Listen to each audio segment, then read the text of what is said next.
मित्रों नमस्कार। आज के ट्यूटोरियल में हम चर्चा करेंगे भाषा की गाड़ी, पहिए, समीकरण और ब्रेक में कितना है दम इस विषय पर। मित्रों, भाषा साइकिल की तरह एक गाड़ी है जिसे अपने स्थान से नए गंतव्य तक यात्रा करनी होती है। भाषा प्रतीकों के पहियों द्वारा इस समीकरण को साधती है, किंतु भाषा की गाड़ी को अनियंत्रित होने से बचाने के लिए व्याकरण इसमें एक ब्रेक का काम करता है। अर्थात व्याकरण के अनुसार भाषा का प्रयोग हमें दुर्घटना से बचाता है। साथियों, आज हम लिपि तथा व्याकरण के बारे में भी जानेंगे। भाषा और लिपि, पहले इसकी चर्चा करते हैं।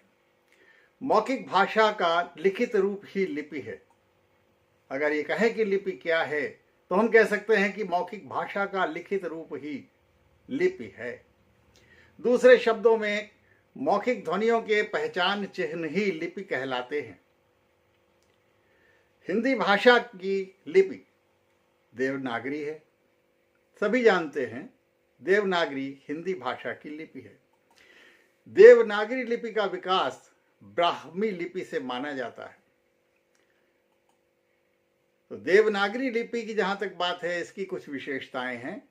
जैसे देवनागरी लिपि बाएं से दाईं तरफ बढ़ते हुए लिखी जाती है।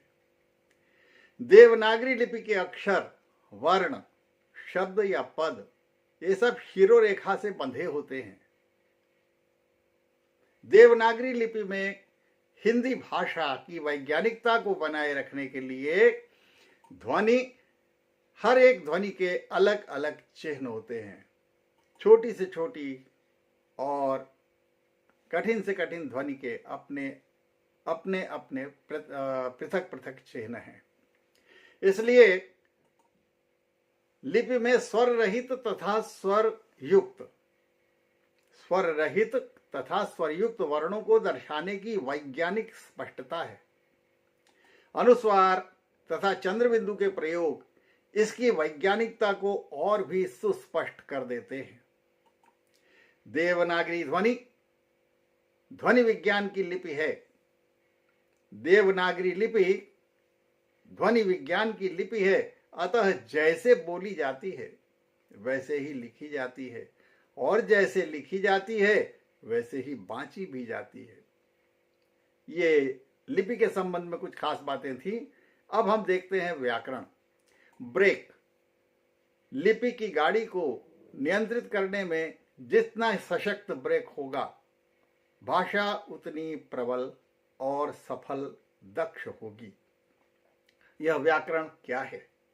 साथियों, किसी भी भाषा के प्रयोग के नियमों का संग्रह व्याकरण कहलाता है।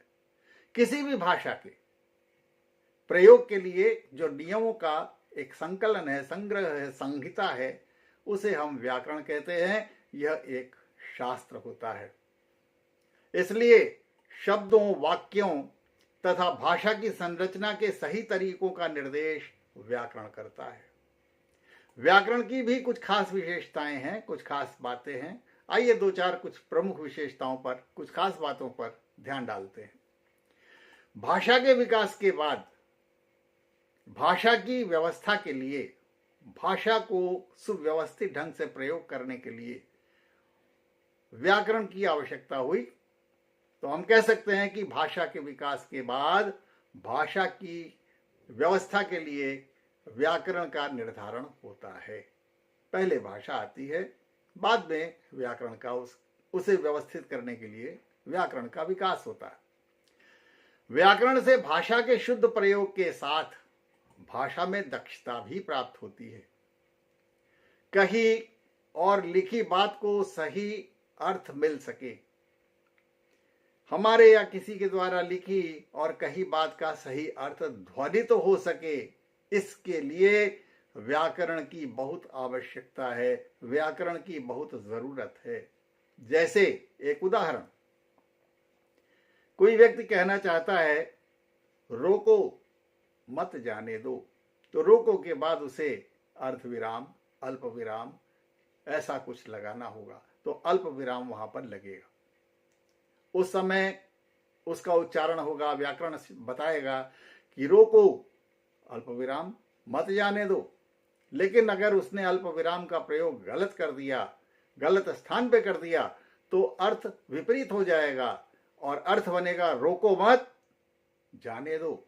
इसलिए व्याकरण का सही प्रयोग, चाहे कही हुई बात हो, चाहे लिखी हुई बात हो, उसका सही अर्थ ध्वनित हो सके, इसके लिए व्याकरण की बड़ी आवश्यकता होती है, बहुत ज़रूरत होती है। तो आज हमने इस ट्यूटोरियल में जाना भाषा की लिपि और व्याकरण तथा इनकी कुछ विशेषताएं। ऐसे ही अगले बृहस्पतिवार को हम पुनः मिलेंगे एक नई जानकारी के साथ। निवेदन है कि जो सज्जन, जो श्रोता, जो दर्शक नए हैं, कृपया चैनल को सब्सक्राइब करके वीडियो को लाइक कर दें। धन्यवाद, नमस्कार।